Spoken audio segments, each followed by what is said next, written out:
I never really thought much about this house while I was living in it.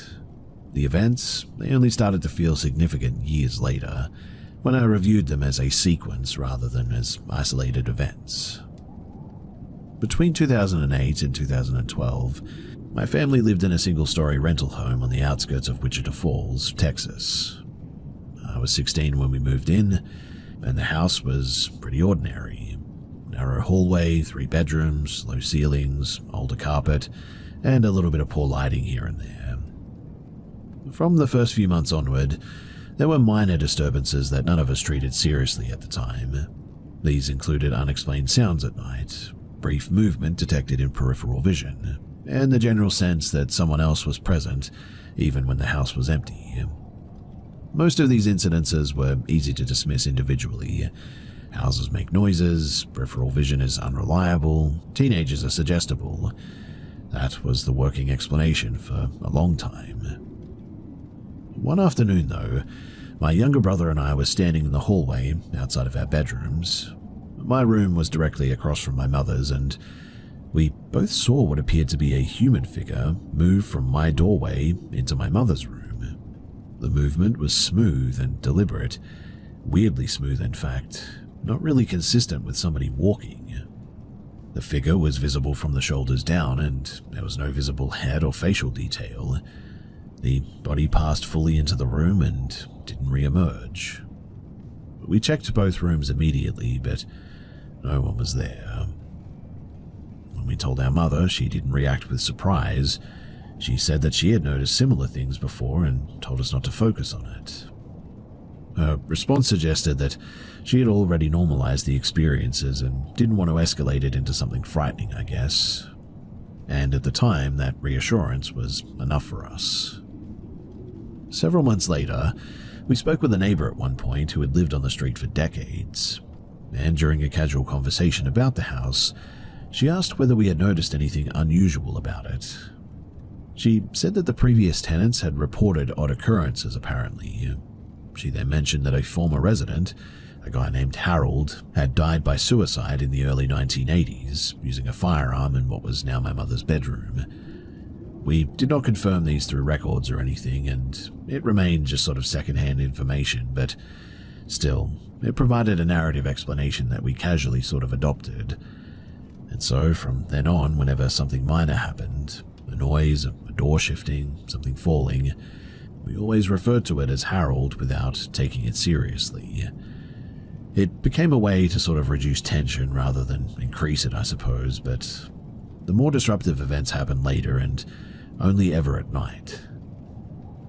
So on multiple occasions, I woke up with this sensation that my body was moving downward off of the bed. This was not a falling sensation and not a dream involving motion or anything. I was fully conscious during the later instances of this, and my legs would be extended beyond the mattress, feet touching the floor while my upper body remained on the bed. The movement, it was always slow and steady, as if force was being applied evenly from below. There was no sensation of hands or gripping pressure or anything. It felt more like a force rather than physical. Now, I'm a pretty large person, over 6 feet tall, at the time at least, and I weighed a fair bit as well, so moving my body in that way would require significant force or leverage. When I became fully alert, the movement, it always stopped as well. I would stand up, turn on the light, and find nothing displaced in the room, and no signs of slipping, no bedding disturbed in a way that explained the motion. And this was certainly not a one-off event too. This occurred several times over the span of months. Eventually too, my emotional reaction to the whole thing sort of diminished. It became irritating rather than frightening. I never really reported it to anyone, partly because I didn't want to reinforce the narrative that we had created, and partly because I could not explain it clearly and I thought people would think that I was crazy. The situation changed though when my brother had a friend stay over one night. The friend had heard the stories about the house and dismissed them openly, and late that night, while we were all in separate rooms, he loudly stated that he didn't believe in ghosts and directed a sort of mocking comment toward the idea of Harold using confrontational language. And at about 3 in the morning, I was awakened by screaming. It was immediate, loud, and continuous. Everyone in the house woke up. My mother reached the room first, with me right behind her, and the friend was visibly distressed and struggling to explain what happened. He said that he woke up while being pulled toward the edge of the bed and regained full awareness just before falling off. He was shaking and refused to stay in the room alone afterward. The next morning, I told my mother and brother about my own experiences. The details matched closely enough that the conversation ended pretty quickly. No one tried to rationalize it any further, and I think everybody knew that there was something wrong. We continued living in that house for another year after that. The incidences never went away, but they didn't escalate either. Eventually, we moved out, and none of us experienced anything similar in subsequent homes. No one pursued formal investigation, and no records were checked to verify the neighbor's claim or anything. And so, because of that, I cannot verify anything, but once we left that house, the pattern ended, and for that, I am very grateful.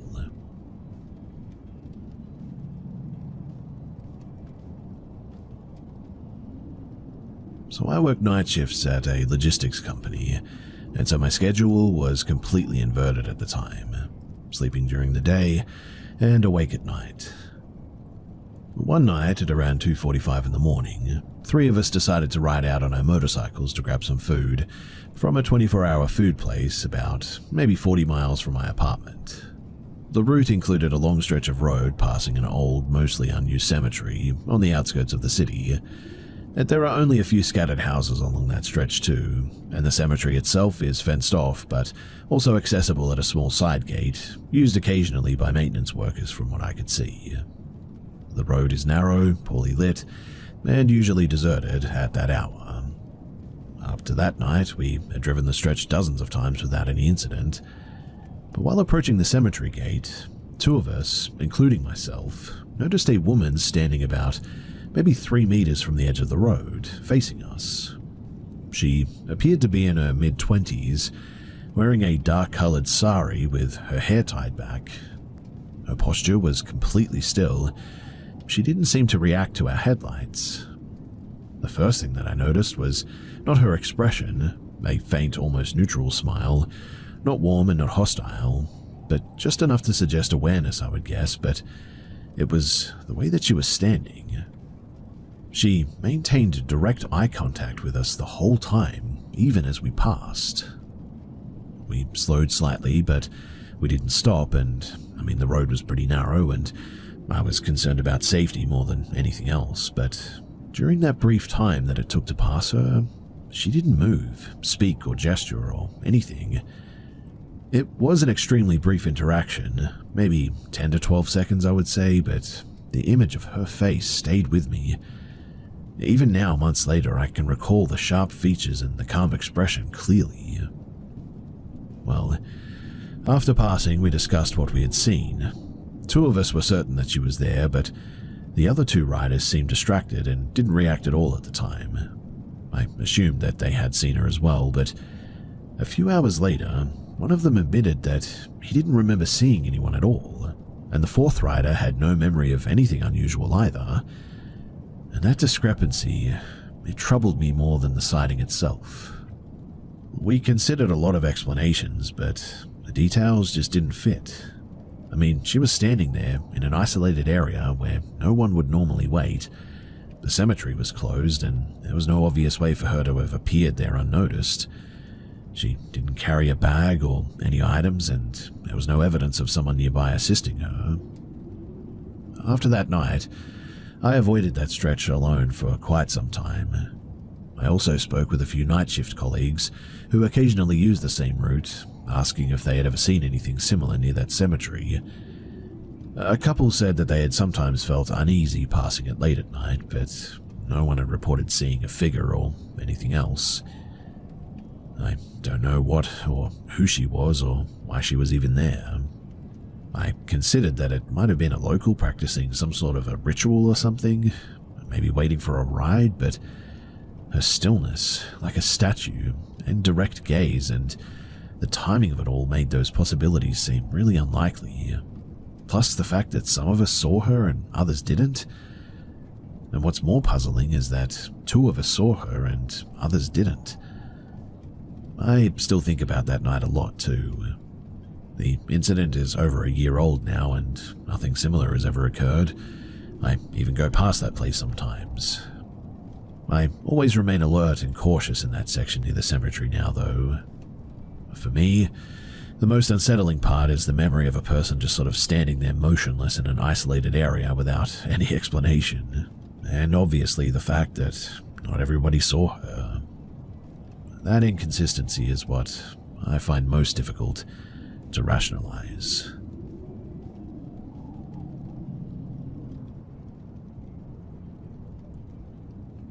So I undertook a long-distance walking route in southern Spain sometime back in 2021. It loosely followed sections of an old rural pilgrimage trail, and it was not an officially maintained route or anything, and large sections passed through agricultural land as well, scrub forest and low mountain ranges even. I completed the trip alone, carrying a tent and supplies, and covered just over 1,000 kilometers over the course of several months. Now, most nights were spent camping outdoors. I alternated between riversides, olive groves, forested hills, and higher elevation terrain. Noise at night was pretty normal and predictable. Even in remote areas, there were always indicators of life: insects, wind through trees, dogs in distant villages, or small animals moving through brush. Over time, these sounds became background information rather than a source of concern. One night, though, stands out as an exception. It occurred roughly 6 weeks into the walk, in a mountainous area north of Cordoba, at an elevation where farms are sparse and access roads were pretty limited. I had climbed steadily for most of the afternoon, and had not encountered another person for hours at this stage. Mobile reception? It dropped out well before sunset, and so I selected a campsite slightly off the trail on a wooded slope, far enough from the path to avoid visibility, but close enough to continue easily in the morning. There was nothing unusual during the setup. No signs of nearby camps, no voices, no vehicle sounds. I ate, organized my gear, and went to sleep as usual. I must have woken up sometime between 1:30 and 2 in the morning, which was normal for me while camping, to be honest. But what was not normal was the complete absence of, any ambient sound. What I mean is that there was no wind, no insects, no movement in the trees. The silence was not gradual either, it was total. Even in rural areas there is typically some low-level noise at least, but this was different enough that it immediately registered as really weird. I stayed still and listened. The only things that I could perceive were internal sounds, my breathing and a faint ringing in my ears. I did not hear footsteps, animals, or any indication that something external had caused the silence. I noticed that the darkness felt unusually complete though, likely due to the heavy tree cover, I suppose, and the lack of moonlight that night.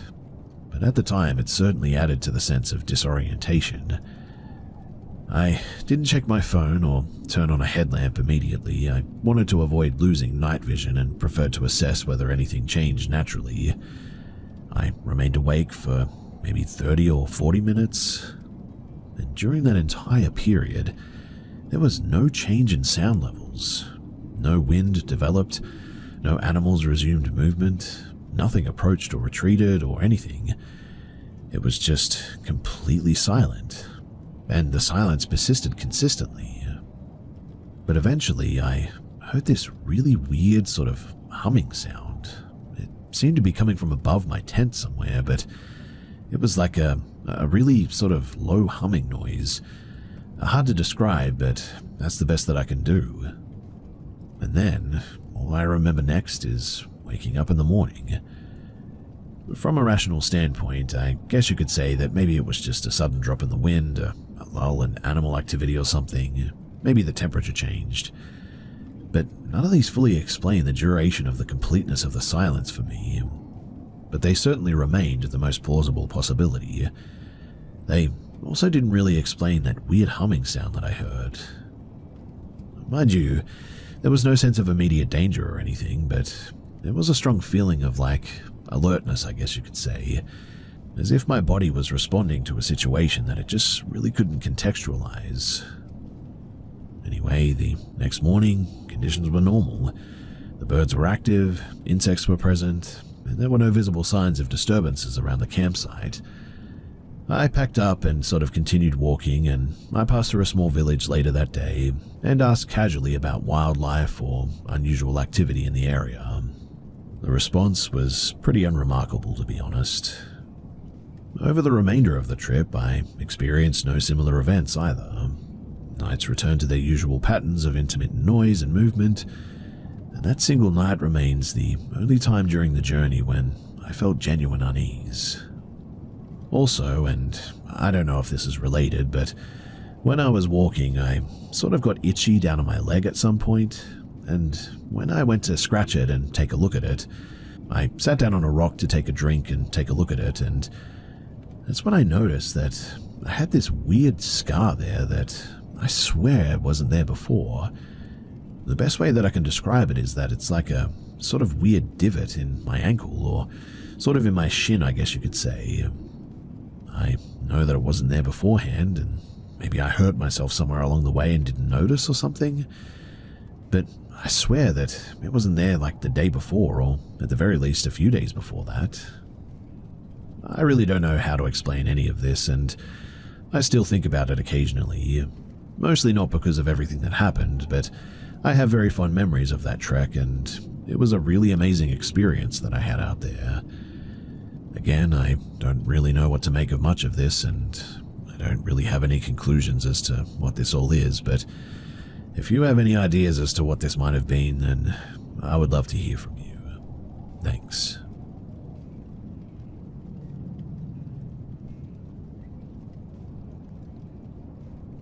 I am employed at a second-hand furniture and collectible shop in northern England, located in a small commercial strip with several neighboring businesses. The building, it dates back to the early 1900s and has been renovated multiple times. I mention this for context, and while I'm generally a skeptical person of paranormal explanations and tend to assume that there's a practical cause for most unusual events, this one I've had some trouble explaining.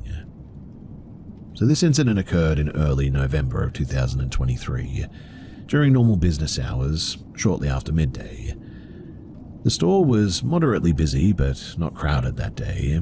There were 2 customers browsing independently, and 1 customer near the counter with a dog on a leash. The dog was medium-sized and appeared calm when it entered. As the owner paused to examine an item near a display cabinet, I bent slightly toward the dog and said a quiet greeting.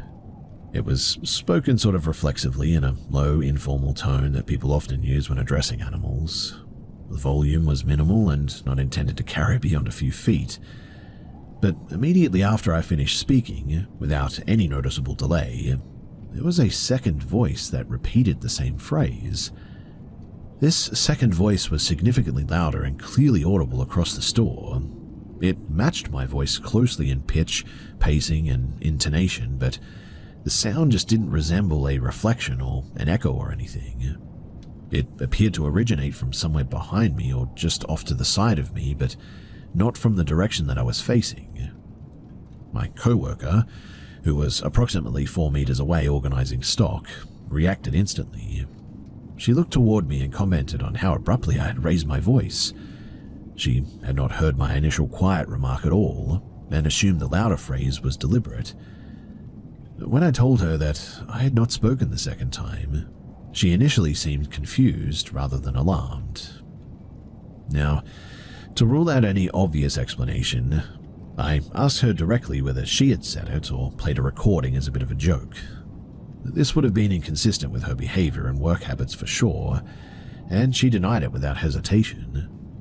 She also confirmed that no one else was positioned behind me or near the aisle, at least to the rear of me, at that moment. The customer with the dog had their back turned and didn't react verbally, but the dog became noticeably unsettled immediately after the sound occurred. It pulled slightly at the leash and stopped making eye contact with me. This reaction stood out to me as well because the animal had been calm seconds earlier and even seemed excited to see me. Now, my phone was in my locker in the back room and not on my person. The store speaker system was playing music continuously, and there was no interruption or volume change at all. The speakers are ceiling mounted anyway and distributed evenly, and I can assure you that the sound didn't come from them. The room itself is acoustically dull due to heavy furniture and fabric items here. Voices just don't really carry that sharply, and there's no noticeable reverberation anywhere or anything. Well, after the incident, my coworker and I sort of walked to the floor to check for possible sources of how this could have happened. No other customers were within speaking distance, and no electronic devices were active besides the music system. Nothing really unusual was found. But while this event was isolated, it was not occurring in a vacuum for sure, because multiple staff members, including myself, have previously noticed unexplainable sounds or objects moving in the store at times. In one documented instance, a ceramic item fell from a shelf laterally rather than forward, despite no visible contact or vibration. That event was even captured on security footage, which we reviewed carefully at the time. And no clear cause was identified, but we didn't escalate it further because we just didn't know what to do about it. Despite these prior occurrences too, I'm still hesitant to assign meaning beyond, well, uncertainty, I guess you could say. Human perception is imperfect, I know that, and short phrases, especially familiar ones, can be mislocalized or misinterpreted or something.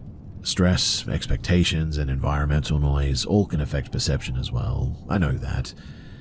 But what makes this event difficult to dismiss entirely is the sequencing. The repetition occurred immediately after my own speech, before there was time for conscious processing or response. And the fact that only the louder version was perceived by my coworker suggests that the two sounds were not identical, even if they were verbally the same. Again, I'm not claiming that this is paranormal or anything. As I said at the start, I'm a bit of a skeptic for the most part, but I'm also not satisfied with any of the explanations that I've currently got. And I guess my concern is not like fear for my life or anything, but just lack of a clear explanation that accounts for all of the details without contradiction. For that reason too, I continue to treat this as an unexplained but isolated anomaly rather than evidence of anything broader, but still, I really don't know what to make of it.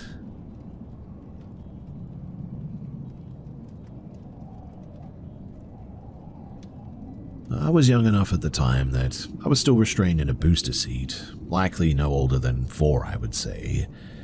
But the memory, well, it is fragmented and lacks clear chronology, which I am aware affects the reliability. But what I do recall most clearly is not the visual detail, but the sequence and the sound of things, which I'm pretty much 100% certain that I remember clearly. So, this occurred in the late 1990s in western Pennsylvania, on a 2-lane overpass that crossed a shallow river near an industrial area. My mother was driving, and a co-worker of hers was in the passenger seat. The traffic was moving steadily, but not fast that day, and at some point, my mother slowed abruptly and pulled onto the shoulder near the midpoint of the bridge. Other vehicles continued to pass us as well. From my position in the back seat, I could see that something had drawn her attention to the pedestrian side of the bridge. I didn't understand the situation, only that the atmosphere inside the car changed immediately. My mother exited the vehicle though. Her co-worker turned around, unbuckled me and lifted me out of the seat without explanation. That alone signaled that something was wrong. On the sidewalk side of the bridge railing stood an older woman, positioned on the outside of the barrier. She was gripping the metal with one hand, and I remember her posture more than her face. She was angled outward, not toward the traffic. And what stands out in my memory is the presence of 2 additional women near the railing, both appeared elderly. They were calm and spoke quietly, not to us but to the woman beyond the barrier. I could hear fragments of what they said. Their tone was reassuring and their speech was slow and measured. I don't remember exact wording, but only the implication that they were attempting to persuade her to come back over the railing. At the time, I didn't interpret this as an emergency in an adult sense. I only registered that something serious was happening and that the voices that I heard reduced my panic. I pressed my face into the shoulder of the person holding me and avoided looking at the scene directly. Emergency services arrived shortly afterward, and I remember the sound of the sirens and the reflection of the lights against the metal railings. At that point, my memory becomes unclear, and I don't know how the situation was resolved, whether the woman was safely removed, or how long my mother remained out of the vehicle. But years later, as an adult, I brought up the incident in conversation with my mother one day. I asked her if she remembered stopping on the bridge when I was very young, and she did.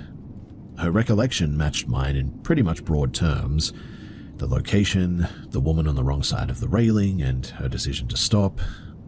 However, when I asked about the two older women who were speaking to the distressed woman, my mother was confused. She said that there had been no one else present when she approached. According to her, she and her co-worker were the only people who stopped before the police arrived. I initially assumed that she had forgotten, but she was firm on this point. She stated that there was only one woman at the railing and no one standing with her. What complicated any explanations that we came up with, too, is that my recollection of those voices, it occurs before the arrival of sirens and emergency personnel, and that they were localized to the railing area, not the roadway. We sat down and spoke about it for some time, trying to figure out what the heck happened that day, but I just sort of came away from that conversation more confused than ever. I remember those women clear as day, and I really just don't know what to make of this.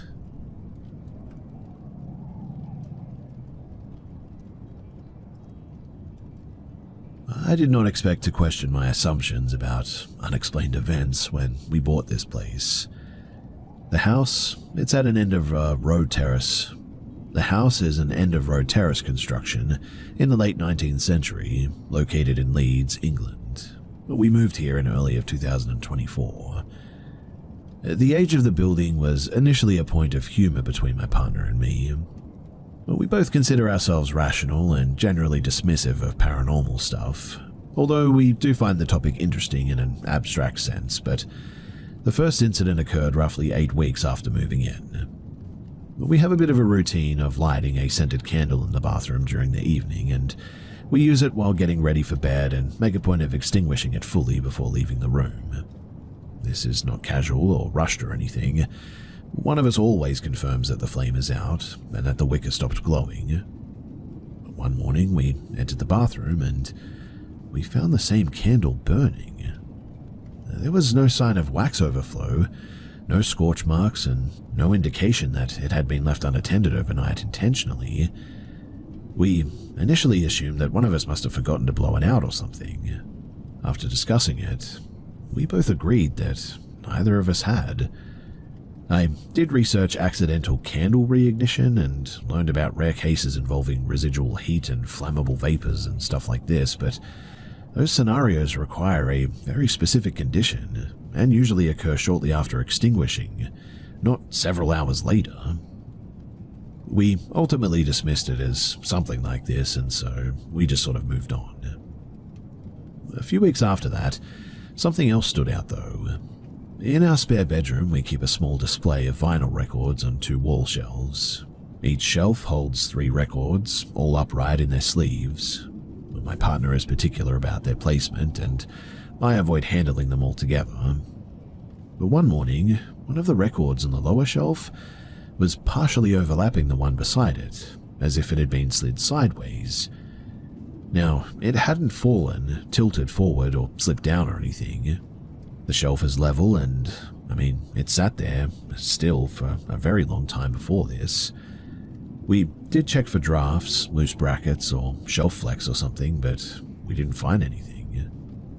And again, we noted it and we just sort of moved on.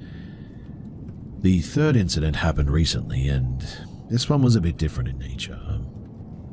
So we were sitting on the couch in the living room in the evening. Both of our cats were asleep beside us. In the corner of the room, there was a small metal stand holding coasters placed on top of a wooden cabinet that contains the electrical meter. And without any warning, both cats abruptly woke up and focused on that corner. And within seconds, the metal stand shifted several inches toward the wall. As it moved, some of the coasters slid off and hit the floor, and neither of us were near that cabinet. There was no visible vibration, no one walking past, and no appliances switching on at the time. This thing just sort of moved all on its own, so much so that the coasters fell out. Immediately afterward, both cats fled the room too. Their behavior was weird, raised fur, avoiding the area, and heightened startled response when touched for hours afterwards. This lasted for maybe 2 hours as well, which was really unusual for them. We again inspected the cabinet, the floor, and the stand afterward. The surface was dry and level. There's no wheels on anything, no loose screws, and no incline that would allow the object to slide on its own like this. We considered whether the cats could have caused it, but neither had been near the cabinet before it moved. Up until recently too, I would have confidently stated that unexplained household events always have mundane causes, even if they're not immediately obvious. But after living here for several months, I'm less certain of that position than ever. I'm still looking for explanations, practical ones obviously, but I can no longer say that nothing has happened here.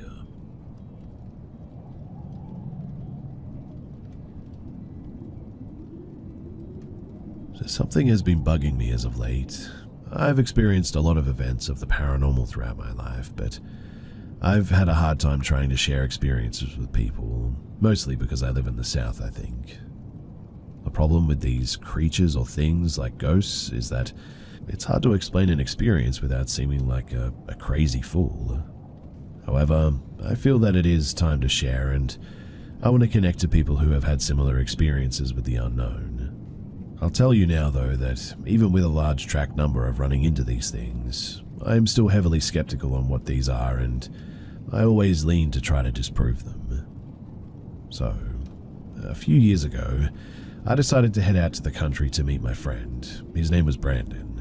Brandon was a college buddy of mine who had quit college and had become a welder. He made some good cash at an early age, and had a house built on his family's land too, which he wanted to show off to me during a nice sunny day. I won't lie too, I loved his place. His family owned a huge patch of acres, and his place was built like the ultimate man cave. And anyway, after arriving, me and my old friend did the usual catching up and playing a few games on the PS4. Everything was normal until Brandon went out to get some beers and some pizza. He had left me alone to play some Mortal Kombat on his 75-inch 4K TV. It was normal for about 15 minutes of his departure until I heard running downstairs. I decided to look down the stairs to see what was happening, and I saw a little girl with frizzy black hair run past the bottom of the stairs, with Brandon's dog sitting at the middle of the stairs watching her run past too.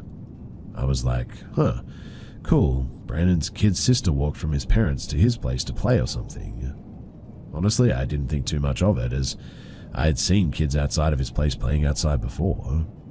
Brandon returned with some Domino pizzas, some wings, and some beer, and I decided to tell him what I saw, that his kid sister was running on the first floor. And the guy, he looked at me spooked. He said that he didn't have a kid sister and that the kids, they had left as soon as I pulled up.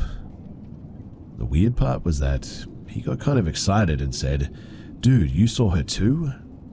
I had to make him explain. So Brandon told me a story that happened 3 weeks prior to me coming. He had some guys over drinking during the night, and they decided to crash in the room that we were in. As they slept on the floor, one of the guys started screaming, which prompted them all to roll over to see what was going on. And he said that there was this girl with black hair standing at the base of the stairs staring at them in the dark, and as soon as they saw her, she darted downstairs again. He stated that they turned the lights on and searched the place for her all over the place, but she was nowhere to be seen.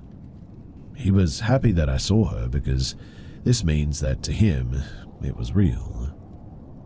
When I analyzed the event myself, I noticed that there wasn't a back door to the house that he built, and when the girl appeared, there was a lot of dust that sort of looked like smoke as she ran past the stairs.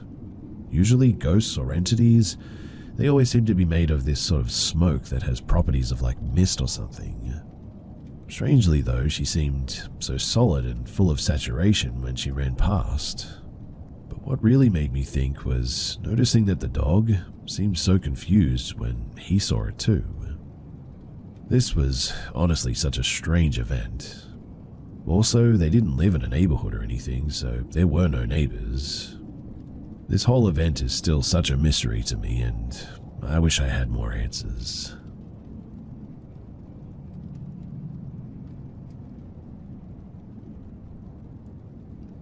So this happened to my friend, not me, in 2007.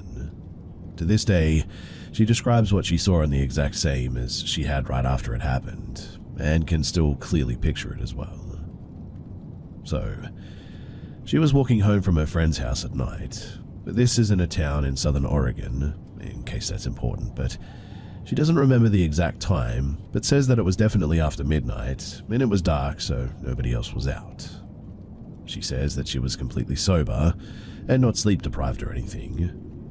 She was on her way home, and just about 2 blocks from her house, she was walking on the sidewalk along the main street and was crossing between 5th and 6th Street.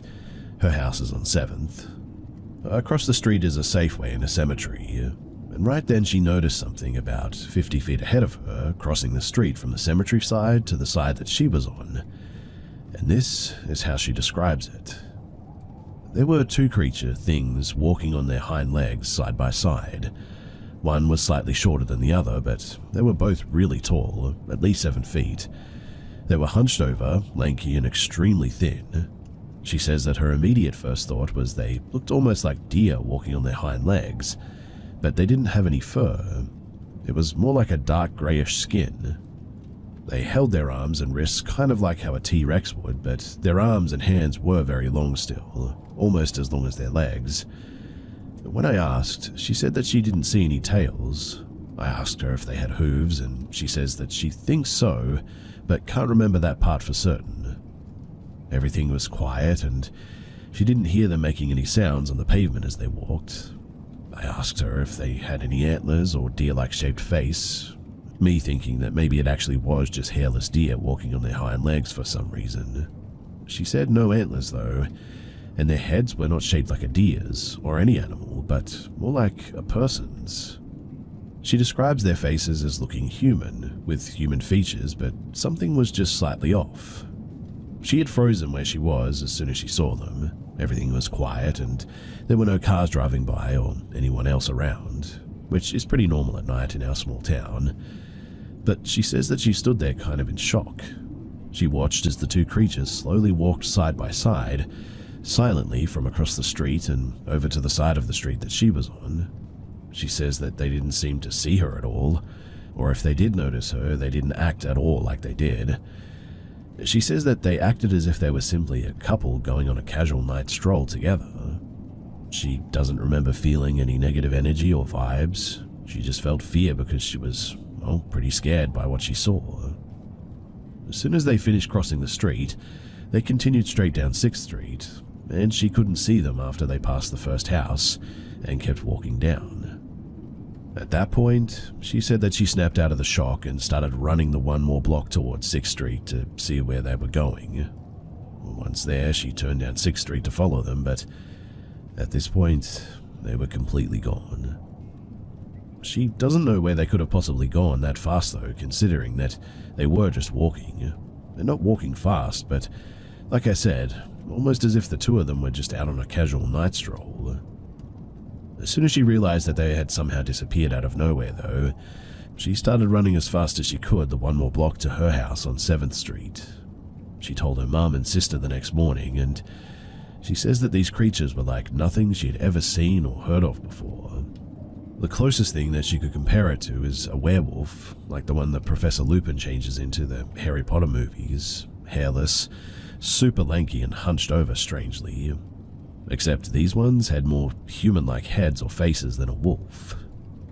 She's only ever told her family and a few friends, me being one of them, about this.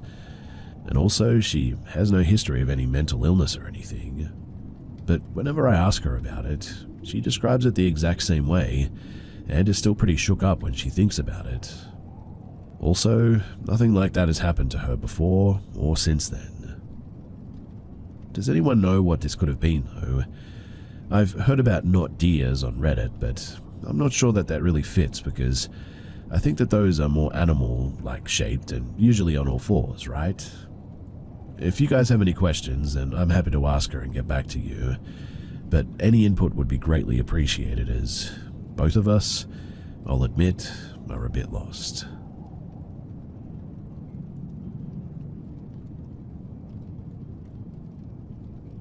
So I worked for Disney many years ago and was sent to take still photos of the Queen Mary for locations reference purposes. As part of the assignment, I was privately taken around the ship to various off-limits to the public areas by a very friendly and jovial security guard. We had been at it for about an hour when he took me up to the bridge.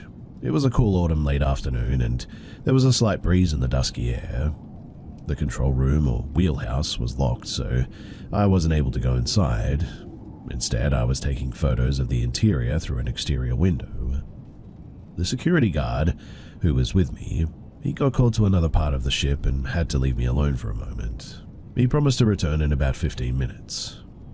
Shooting through the window, I had my back to the captain's walk, which is where we came up from.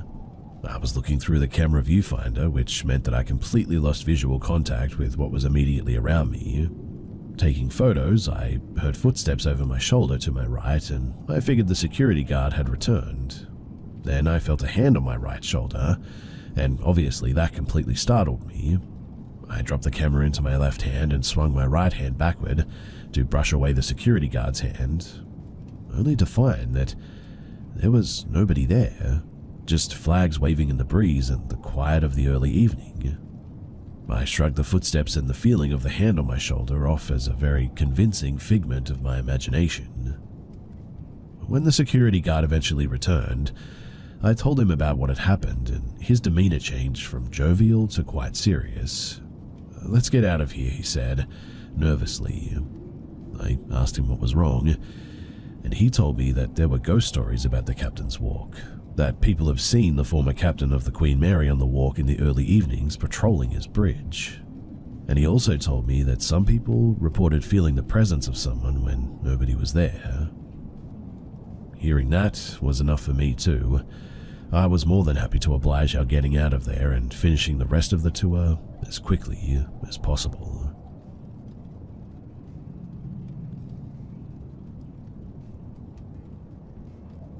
One of my earliest memories as a child is from one time my grandparents left me home alone effectively when I was 4 or 5.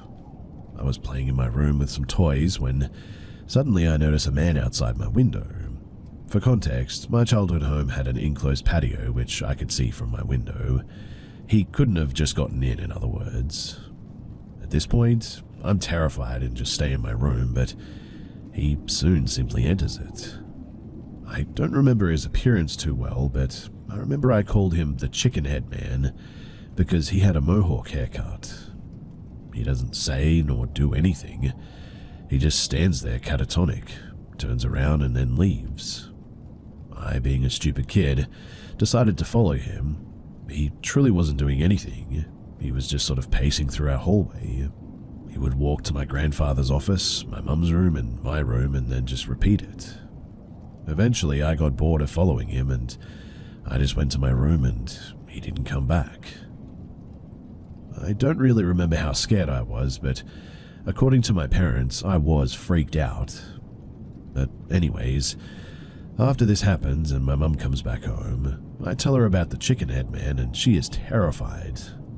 Turns out, she had been experiencing frequent night terrors where she would wake up and the same man would be sitting across the room staring at her. She decided that my encounter with him was enough proof that he was real, and she hired an exorcist to come and cleanse the house. And weirdly enough, I never had another encounter with the supernatural that I know of after that.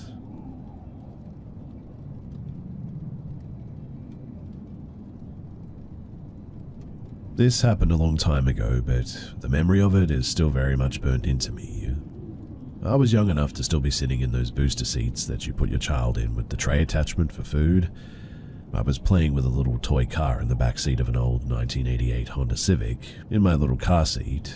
We were on the road when suddenly and slowly a shadowy figure crossed over in front of me.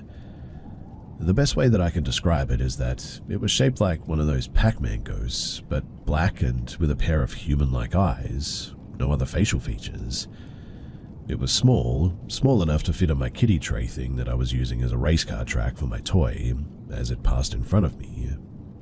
Even then, I remember being freaked out since nothing in the car even remotely looked like that, nor could anything have reflected a shadow to look like what I had just seen. Of course, I immediately told my parents, who just simply brushed it off and didn't believe me. Even now, as I think of it more and more, I really still cannot explain it. The second time I saw it, it was a little while later. I can't remember how much later, but I know that I had outgrown the booster seat by this point, but was still sitting in the back of the car. I was climbing into the back seat of that car when I saw it again. Only this time it was on the seats and much bigger than before, tall enough to cover the whole middle seat in its shadow. It was positioned almost as if it was looking out from behind the shadow being cast by the driver's seat, and only one eye showed this time. I completely lost it though, and quickly ran from that car to my parents' confusion. Now, I knew that this couldn't possibly be a shadow being cast from something already in the car, and when I finally worked up the courage to look again with my parents, it was gone. To this day, I haven't had any paranormal encounters nearly as weird as that one. I'm not one to believe in ghosts or spirits, but even I can't begin to explain what it was that I saw then. That was the last time that I saw that ghost or whatever it was, and shortly after that, my father gave away that car to a friend of his. I don't know if ghosts can haunt cars or whatever, but if they can, then that car was for sure haunted.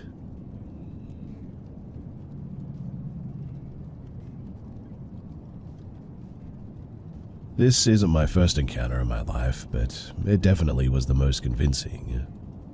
I was in Okinawa for a few months, but one day some friends and I decided to go see Shuri Castle. It had burned down a while ago, so there wasn't much to see anymore, but we decided to go anyway. While wandering around, we came across these steps that led down to a pond. So we headed down to check it out when I noticed this path over to the left. I decided to follow it because, why not? And I noticed this hole, or maybe like an old entry into a room of some sort.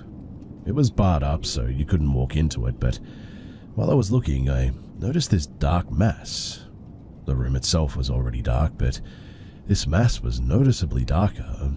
I could also see a very strong energy coming from it, sort of, but after trying to figure out what it was for a few seconds, I called my friend over to see if he noticed it too. He said that he couldn't see anything, but when I tried to point it out, it sort of rushed me. At this point, I get chills throughout my entire body, and I begin feeling extremely sad all of a sudden, like I'm about to cry. My buddy noticed this change in me, and we honestly started laughing about the situation since it was kind of crazy, to be honest. We end up walking away and continuing down the main path towards the pond. I couldn't shake this feeling, though, of whatever I just encountered that it gave me. So on our way back, I decided to take another look, but this time it rushed me instantly, and it was there again. I turned around and went back to the main path, but whatever it was, it stayed with me. I began feeling like my energy was leaving my body, to the point that I had to sit in the middle of the path because I felt like I was about to pass out. I kept telling whatever it was to go away, that it wasn't allowed to follow me, but it wasn't listening, that's for sure. The The rest of the day we spent in Naha, I just couldn't shake this thing too. Even when we got back to where we were staying, all night I could feel it watching me while I was trying to sleep. I asked my friend's wife, who was a local, to see if I could get a cleansing anywhere, and thankfully, she was able to help me out. It was just a really freaky situation and experience, and the energy that it gave off was extremely powerful, whatever it was.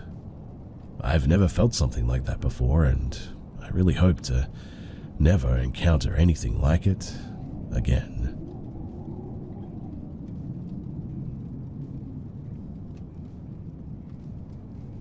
Back in 2018, I was 17 around that time. I was living in foster care. The group home was situated on a busy street, and despite living in the city, we had a backyard, basketball court, picnic table, and at the very back we even had some grass. The whole backyard, it was surrounded by 2-meter tall chain link fences. There were houses to the right and the left of ours. At the very back of the yard, on the other side of the fence, there was a public walking or biking path that stretched at least a dozen kilometers. This path, it would take you through this huge park, along the water, to the beach, etc. It was a very popular area for people to visit too. Now, I was a regular cannabis smoker, although I was always very well put together for a teenager.